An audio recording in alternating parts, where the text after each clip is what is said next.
Kejaba ayo luwih dhisik aku lan kowe nunjukake rasa syukur marang ngarsaning Gusti kang numbing dumadi Allah Subhanahu wa taala.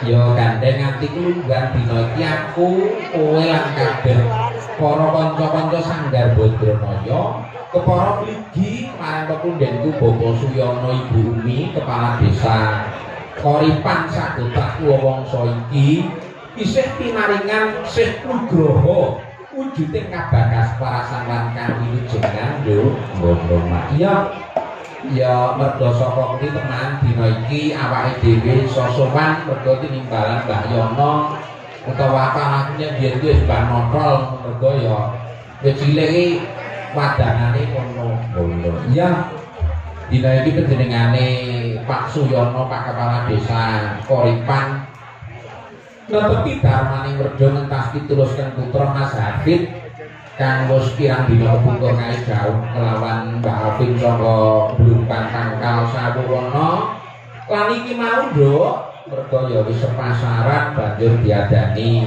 upacara wisudan kali dharma ing kene ngono ya wah acarane iki wis nganti 3 dina ngono ya wingi bengi wis kawitan terus ya payupan dek nyawan payupan dek mambengi payupan karo campur sari lan bengi iki dibacokake gelar kelire saka wengi matas isih dibacokke sesuk esuk lho sesuk apa mak murwa kono la ora gajah-gajahane sesuk bengi tenan apa ora iya kok menawa iya lajar ngaturake syukur ya mak iya no mergo wong kang gedhe rasa syukur iki insyaallah Gusti bakal nikel tekokake marang kanikmatan lan kanugrahan sing wis diparingake ngono ya mak iya kita iki mau rada over sampai kok Mas kok ganggu jan operator kira anyaran ini Mas aku lan sampai sore mau nganti rambutnya ibu teh sana liko nah mulai mikir dan alhamdulillah nduk sowan eneng Desa Koripan bengi iki setelah tahun 2019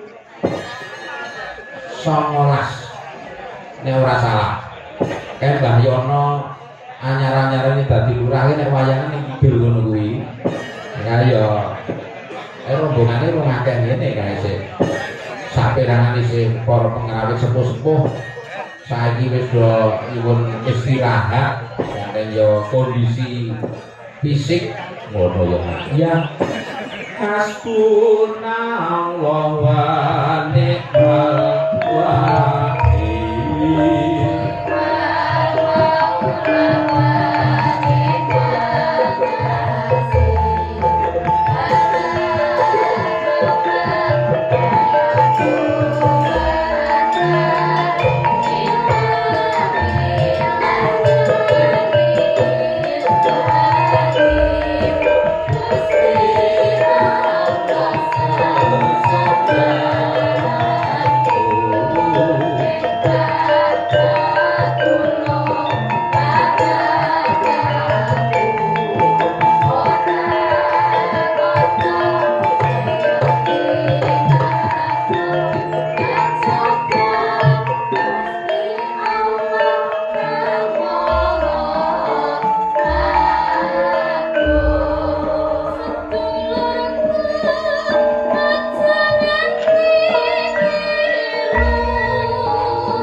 temne amung Gusti Allah.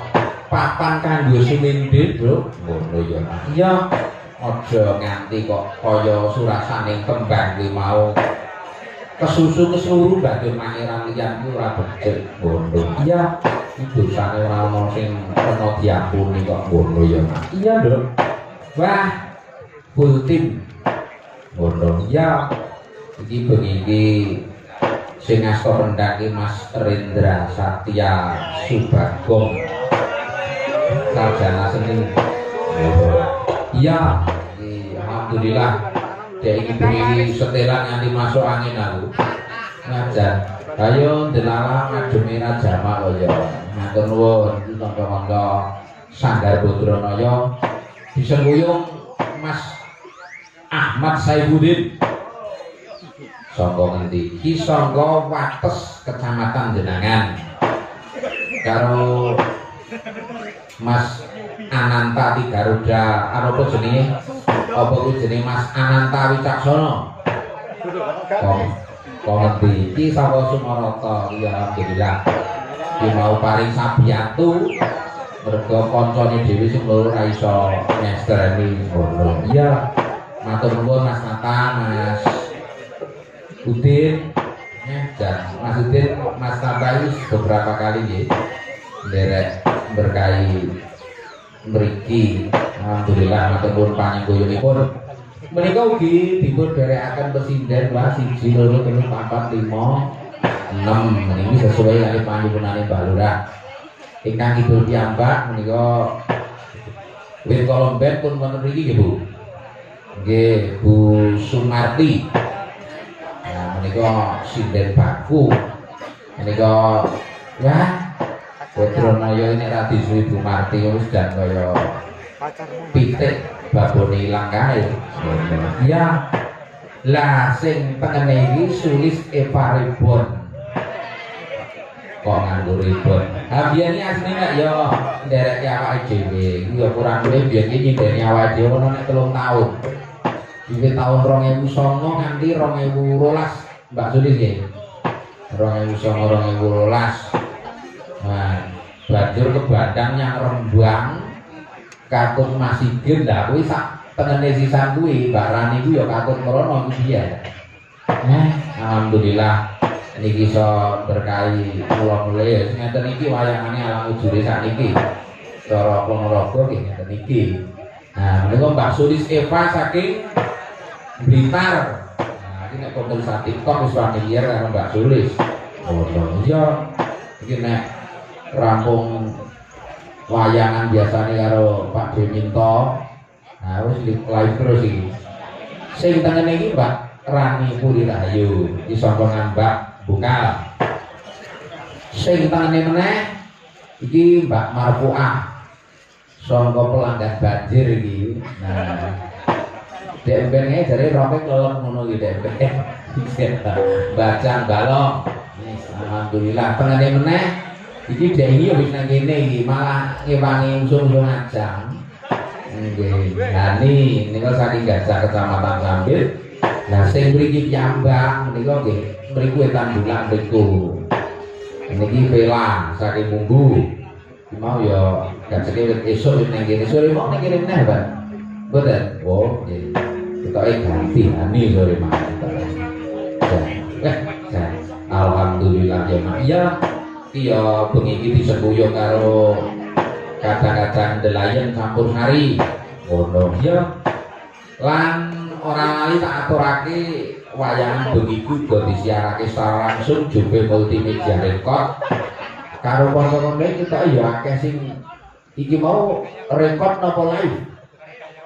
Nah, mang tulis tenggen kertas mriku kula saged nyebutke. Ra ono tulisane aku bingung. Ora tak waca ndak malah dikira aku dukun iso nerawan. Ya, kebat. Ingko ya dimeriake karo Cak Yudo CS. Kok mau disebut CS? Ya, kalau mongso ya karo kae. Ngono. Ya ora nek karo ning kene iki ya karo kae. Kang alus-alusan rumiyin, Bu. Nyuwun kados padatan. Ular kambang rumiyin nggih, Bu. Cara kuno. Ya wong awake iki mbok canging desa. Payange ra cara lunar melu-melu kalongan saiki ora nuntut. Ya mangga Bu.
Sapa lho? Mas Rifki. Wah, iya termasuk bintang tamu. Oh, no. Iya, maka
alhamdulillah nduk siang nek wis ngene iki wis krasa nek layangan tenang ngono ya.